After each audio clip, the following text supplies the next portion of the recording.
Saan ka pupunta, boy? Yo, what's up? May buntag si mga katuklo. Ngayon ay magpapakain tayo sa ating mga gagamba.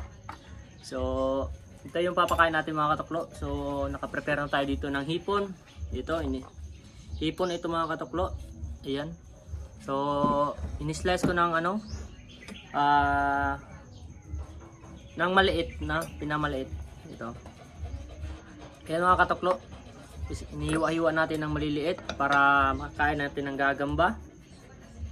At ito yung mga papakainin natin mga katuklo. So dito ito yung mga gagamba natin mga katuklo. So ayan. So papakainin natin isa-isa mga katuklo. So dahil tapos na ito na paarawan mga katuklo. So mga 3 days to ngayon, wala silang kain. Ayun, papakainin natin yung mga gagamba kasi once na pakain natin mga katuklo, tapos pinapatay pag gabi, kailangan mo na ng 3 days interval muna para pakainin na naman. So within 3 days mga katuklo, pinapainom natin ng tubig pag walang pagkain. So yun lang. Ayun, sisimulan natin ng pakain yung gagamba natin mga katuklo. Ayan. So, tignan nyo mabuti. So, pasensya na mga katuklo, wala kasing taga video kaya hindi natin ma-videoan ng maayos yung gagamba natin. Nasa na yung tweezer natin. Ayan. So ito mga katuklo, sobrang dali lang magpakain ng gagamba mga katuklo, lalo na pag gutom. Yan o. Tapos yung gagamba mga katuklo, diba? Sobrang dali lang mga katuklo, walang kahirap-hirap. Ayan o. Yan yung gagamba natin mga katuklo, walang kahirap-hirap. So, yan yung advantage ng hipon mga katuklo. Hindi ka napapahirapan ng gagamba kasi sasakmalin talaga yan. So hindi kagaya ng superworm, no? Pero sa superworm naman, napakaganda sa superworm. Makikita mo talaga paano niya saputan yung superworm. So yun lang mga katuklo, no? Ulit-ulitin lang natin. So videoan natin mga katuklo, no? Videoan natin. Try natin pakain tayo. Meron tayong mga maliliit yung mga gagamba natin dito mga katuklo. Kaya ito. Videoan ko to mga katuklo. Paano pakainin? Bibidyoan natin. So ayan mga katuklo. Ito yung gagamba. So maliit pa yan. Mga tangkal size yata yan. So pinapalaki natin. So ayan, papakainin natin ng hipon. So ito yung pinakamaliit. Yan. Sasakmalin niya yan. Promise. Ako na nagsasabi. Wait lang, di pala kita sa video. Diba? Ayun yung sinasabi ko mga katuklo. Yan yung advantage ng nakahipon. Kakainin talaga yan. Yung isa naman, tignan natin. Ito. Maliliit yung mga gagamba natin dito mga katuklo.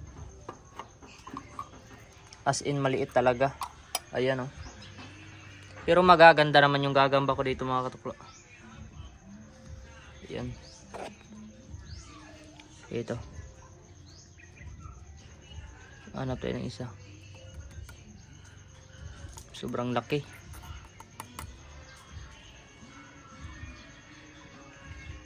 Ito mga katuklo. Ba't nagbo-blurred? Ayan.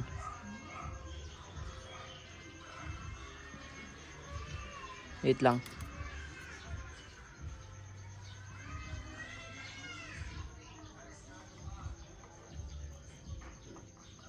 Uy, pagkain yan boy. Hindi niya yata alam. Wait lang .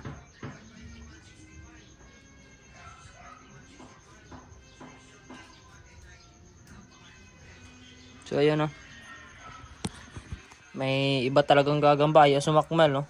Parang first time kumain ng hipon. Kumbaga nagsawa na pala. Dahan-dahanin lang natin para iwas maipit. Yung isa naman, makakita tayo ng sakmal talaga.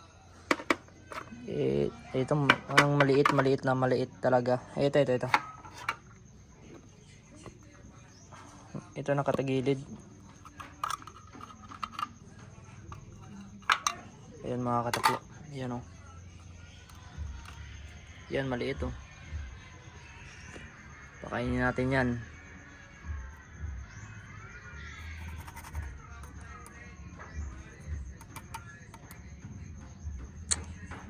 Lalaki ng hiwa. Itang hanap din ng maliit na hiwa. Ito. So ayan mga kataklo.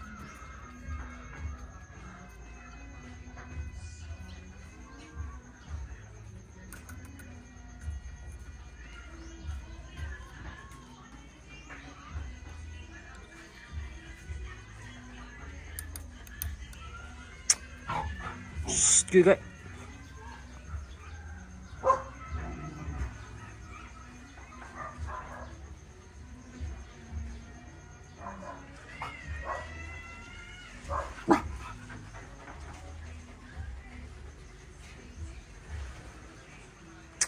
Hirap pakainin mga kataklo. Wait lang.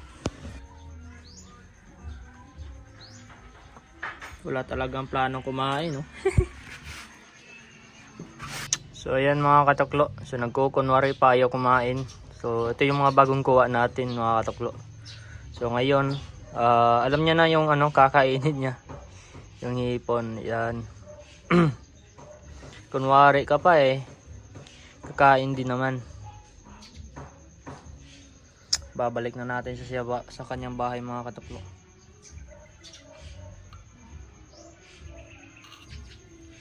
Kukunwari ka pa ah. Ayun.